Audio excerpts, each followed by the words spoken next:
Hello बच्चों। तो आज हम स्टार्ट करने जा रहे हैं dual nature of EMR electromagnetic radiation. इसके पहले हम लोगों ने क्या क्या पढ़ा, थॉमसन मॉडल और रदरफोर्ड मॉडल। इनके ड्रॉबैक्स थे कुछ, फिर आगे हमें पढ़ना है बोर मॉडल। अब क्या क्या डेवलपमेंट हुई लीडिंग टू बोर मॉडल, वो हमें सबसे पहले पढ़ना होगा। जैसे कि dual nature of EMR electromagnetic radiation. Simply कहने का मतलब ये है, इलेक्ट्रोमैग्नेटिक रेडिएशन जो होता है ना, वो वेव की तरह काम करता है और पार्टिकल की तरह। जैसे कुछ फेनामेना हुए, आगे चल के साइंटिस्ट ने डिस्कवरी की, इंटरफेरेंस हुआ, डिफ्रैक्शन हुआ और फोटो इलेक्ट्रिक इफेक्ट,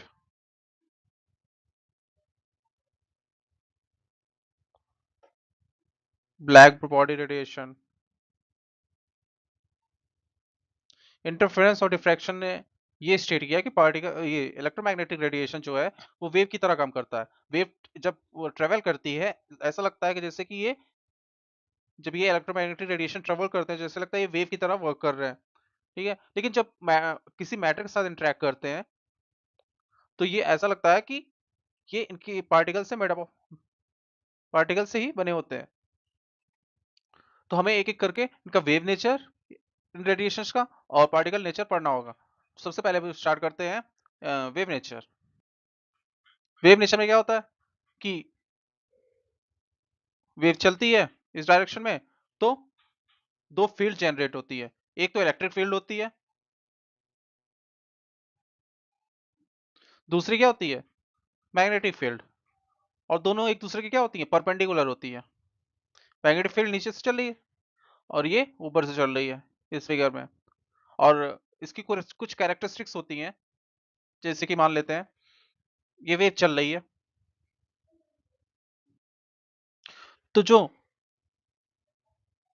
इन दोनों पॉइंटों को, इसे क्रेस्ट बोलते हैं, इसे ट्रफ बोलेंगे, इनके बीच की जो डिस्टेंस होगी ना, इसी को क्या बोलते हैं, लैम्डा। और अपने पार्टिकल जब अपने मेन पोजीशन से, अभी पार्टिकल नहीं, जो मेन पोजीशन से जो वेव हुई, डिस्टरबेंस हुई, जितना ऊपर जाएगी उसे क्या बोलेंगे, एम्पलीट्यूड। आगे बढ़े, तो वो लैम्डा हुआ, और एक लैम्डा पूरा करने में जितना टाइम लगे उसे क्या बोलेंगे, टाइम पीरियड। मतलब कि यहाँ से यहाँ तक जाने के लिए वेव को, या फिर यहाँ से यहाँ तक जाने के लिए जितना टाइम लगेगा उसे क्या बोलेंगे, टाइम पीरियड बोलेंगे। और इसी को 1/t अगर हम करते हैं, टाइम टेकन पर टाइम पीरियड 1/t रखते हैं, तो इसी को क्या बोलते हैं, फ्रीक्वेंसी, म्यू। म्यू से डिनोट किया जाता है फ्रीक्वेंसी को।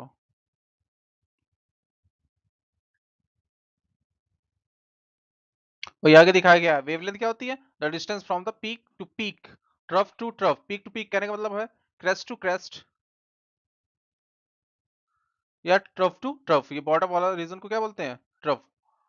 आगे फ्रीक्वेंसी क्या है, इसे न्यू से रिप्रेजेंट करते हैं, wave is the number of the wave is the number of complete wavelength और a cycle that pass a given point each second. हर सेकंड में जितनी वेव साइकिल्स पास हो रही हैं उसी को क्या बोलते हैं, फ्रीक्वेंसी।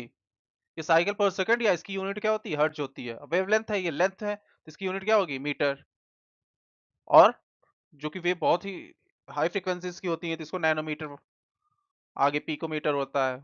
इन सब में भी क्या करते हैं, कैलकुलेट करते हैं। एम्पलीट्यूड क्या करता है, the distance from the node to the crest और trough, larger the amplitude the brighter the light. Amplitude is directly proportional to brightness.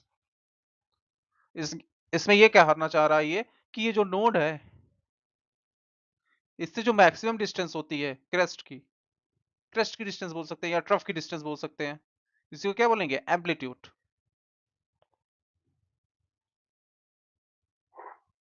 आगे बात करते हैं स्पेक्ट्रम जो होता है, विजिबल स्पेक्ट्रम, उसकी रेंज क्या होती है, उसकी फ्रीक्वेंसी होती है लगभग 10⁻14 से 10⁻16 के बीच में। और वेवलेंथ की बात करें तो 10⁻8, 10⁻6, जो इलेक्ट्रोमैग्नेटिक रेडिएशंस होते हैं ना, वो डिफरेंट डिफरेंट फ्रीक्वेंसीज और वेवलेंथ के होते हैं, जिसमें से विजुअल रेंज ये होती है। उसके आगे क्या होती है, ultraviolet rays, X rays, gamma rays. Gamma rays बहुत पावरफुल होती है, बहुत तेजी से पेनिट्रेट कर सकती हैं। इनकी वेवलेंथ कम होती है, फ्रीक्वेंसी ज्यादा होगी। ध्यान देना, wavelength is inversely proportional to frequency.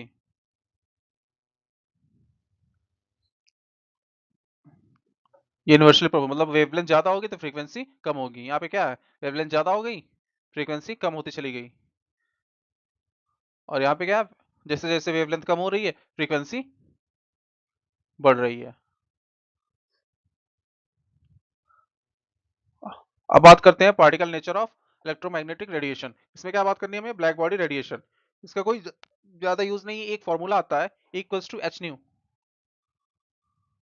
ये क्या होगा ना, प्लैंक ने ये बोला कि जब ये पार्टिकल नेचर शो करता है तो जो एनर्जी होती है ना वो स्मॉलेस्ट यूनिट उसकी क्या होती है, quant. Smallest unit of energy absorbed और रिलीज इज कॉल्ड क्वांट। तो उन्होंने एक क्वांट की वैल्यू दी E equals to H mu. H क्या है यहाँ पे, प्लैंक कांस्टेंट है, और म्यू क्या है, frequency of the electromagnetic radiation. अब ये कर्व इंपॉर्टेंट है। ये कर्व क्या कहना चाहता है, जब हम इंटेंसिटी वर्सेस लैम्डा नॉट का जब ग्राफ ग्राफ बनाते हैं, ये आ सकता है बोर्ड्स में भी आ सकता है, नीट में भी और जे मेंस में।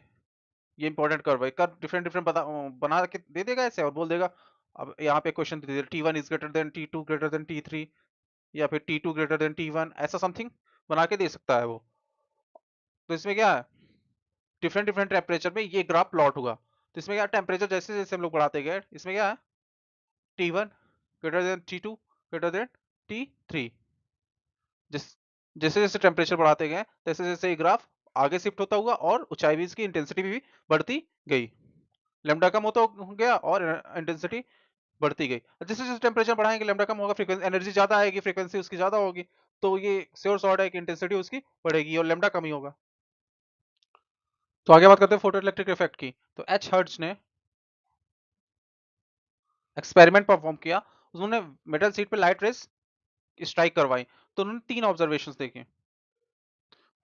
पहली, जैसे ही मेटल पे स्ट्राइक की लाइट रेस, तुरंत ही इलेक्ट्रॉन का क्या हुआ, इमिशन हुआ तुरंत। नो टाइम लैग बिल्कुल नहीं था। और उन्होंने ये पाया कि जितने इलेक्ट्रॉन, नंबर ऑफ इलेक्ट्रॉन जितने इमिट हो रहे हैं, directly directly proportional to intensity, intensity या ब्राइटनेस बोल सकते हैं हम लोग, ऑफ लाइट रेज।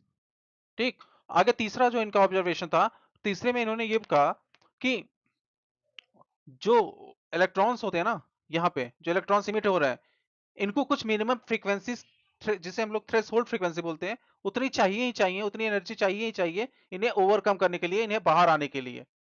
तो उसके बेसिस पे उन्होंने एक इक्वेशन डिराइव की जिसका नाम दिया इक्वल्स टू साई पाई, या साई बोलते हैं इसको, plus half M V square. तो जितनी ये वर्क फंक्शन इसको बोलते हैं हम लोग, वर्क फंक्शन वही क्या, इस इलेक्ट्रॉन को जो बाइंडिंग वगैरह है इसको ओवरकम करने के लिए जो एनर्जी की रिक्वायरमेंट होती है, वही इसको, वही क्या बोलते हैं, वर्क फंक्शन बोलते हैं। जो काइनेटिक एनर्जी निकल के आई, जो इलेक्ट्रॉन्स से हब से निकल के जाते हैं काइनेटिक एनर्जी जिनके, तो H mu minus work function, या इसी को क्या बोलते हैं, H mu minus H mu not. इससे रिलेटेड क्वेश्चन आते हैं एग्जाम में, तो ये इंपॉर्टेंट है। हो सके ऑब्जर्वेशन ही पूछ लिया जाए, या फिर हो सके इस फ्रीक्वेंसीज वगैरह की वैल्यू दे करके काइनेटिक एनर्जी पूछ सकता है या वर्क फंक्शन पूछ सकता है। Threshold frequency mu naught is the minimum energy which the photon must possess to eject an electron from the metal. It is different for different metal. ध्यान रखना, म्यू नॉट हमेशा सेम नहीं होता है, ये डिफरेंट होता है डिफरेंट मेटल्स के लिए। अब क्वेश्चन यहाँ से स्टार्ट होता है हमारा। When a photon of frequency 1 into 10 की power 15 hertz has allowed to hit the metal surface an electron having, एक इलेक्ट्रॉन निकलता है जिसकी एनर्जी कितनी है 1.988 into 10 की पावर -19 जूल। इतनी काइनेटिक एनर्जी का इमिट होता है, थ्रेशोल्ड फ्रीक्वेंसी हमें पता करना है। तो फॉर्मूला क्या है, kinetic energy equals to H mu minus, ये म्यू गिवन था, वर्क फंक्शन, या फिर H mu minus H mu naught, और फिर हम लोग लिख सकते हैं H mu minus V naught. Kinetic energy कितनी है अब वैल्यू पुट करते हैं, काइनेटिक एनर्जी कितनी गिवन है 1.988 इंटू 10 की पावर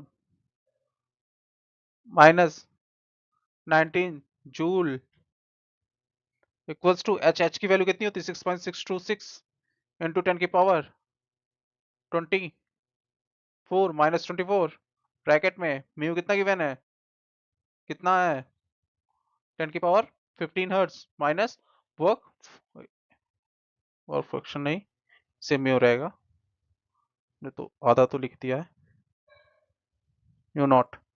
ठीक है, इसको सॉल्व कर लेंगे, आ जाएगा कुछ सॉल्यूशन। म्यू नॉट आ गया, उसके बाद चेक करना है, देखना है so that the electron will not emitted if the photon of wavelength equal to 600 nanometre.